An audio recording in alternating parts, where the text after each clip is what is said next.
नमस्कार दोस्तों, आज हम आपको हरिद्वार की संध्या आरती के बारे में पूरी जानकारी दे रहे हैं और बताएंगे आरती का कैसे शामिल होने का समय होता है, क्या क्या आपको करना चाहिए। हरिद्वार में दो आरती होती हैं गंगा जी की, एक प्रातःकाल और एक सायंकाल।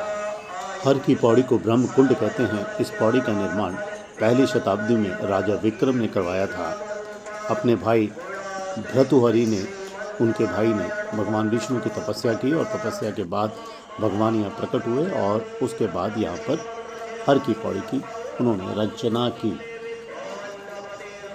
भगवान विष्णु श्री हरि का द्वार माना जाता है इसको। यहाँ पर गंगा द्वार है और पुराणों में इसे मायापुरी का क्षेत्र कहते हैं।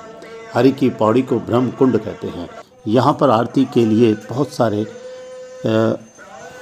इकट्ठे हज़ारों लोग होते हैं प्रातःकाल और सायंकाल।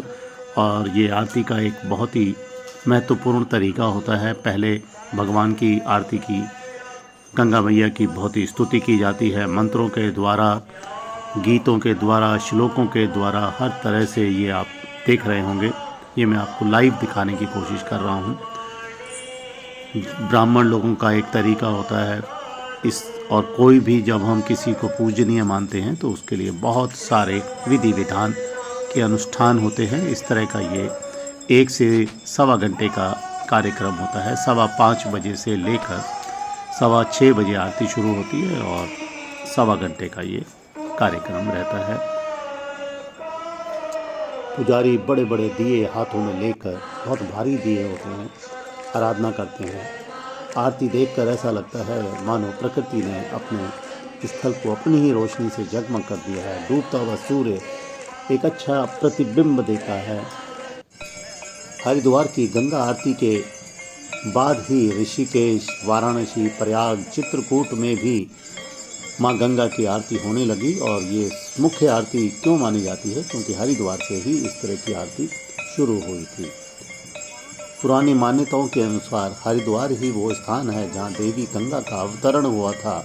जब शिव भोलेनाथ ने अपनी जटाओं से इस विशाल नदी को छोड़ा था। गंगा नदी गंगोत्री ग्लेशियर के किनारे गोमुख में अपने जो मुख्य स्रोत है वहाँ से निकलकर हरिद्वार में पहली बार मैदान में प्रवेश करती है। इसीलिए इसका नाम गंगा द्वार भी है। और मुख्य आरती देखिए पीछे हो रही है। ऐसा सुंदर, स्वच्छ, निर्मल जल और ऐसी अनुभूति आपको प्राप्त होती है जब आप गंगा मैया के दर्शन के लिए आते हैं। बहुत ही शानदार वातावरण होता है, भगवान की पूरी स्तुति होती है और गंगा में स्नान करने से आपके हर प्रकार के दुखों का निवारण होता है, मन में शांति होती है। आशीर्वाद तो भगवान का मिलता है। गंगा जी की तपस्या करने के बराबर फल होता है। और आजकल तो महाकुंभ चल रहा है। गंगा का अपना ही महत्व है हमेशा से ही। गंगा आरती में गंगा की मूर्ति अलग अलग जो पंडे होते हैं, जिनके अपने गुरु होते हैं, वो लेकर आते हैं और उनका अभिषेक करते हैं। बड़े बड़े ये दीपक हैं, बहुत भारी होते हैं। 108 दीपक होते हैं इसके अंदर। इनसे माँ की आराधना की जाती है, श्लोक बोले जाते हैं और 5 मिनट तक यह आरती अंत में समाप्त हो जाती है। टोटल जो समय है लगभग 1 से सवा घंटे का लगता है।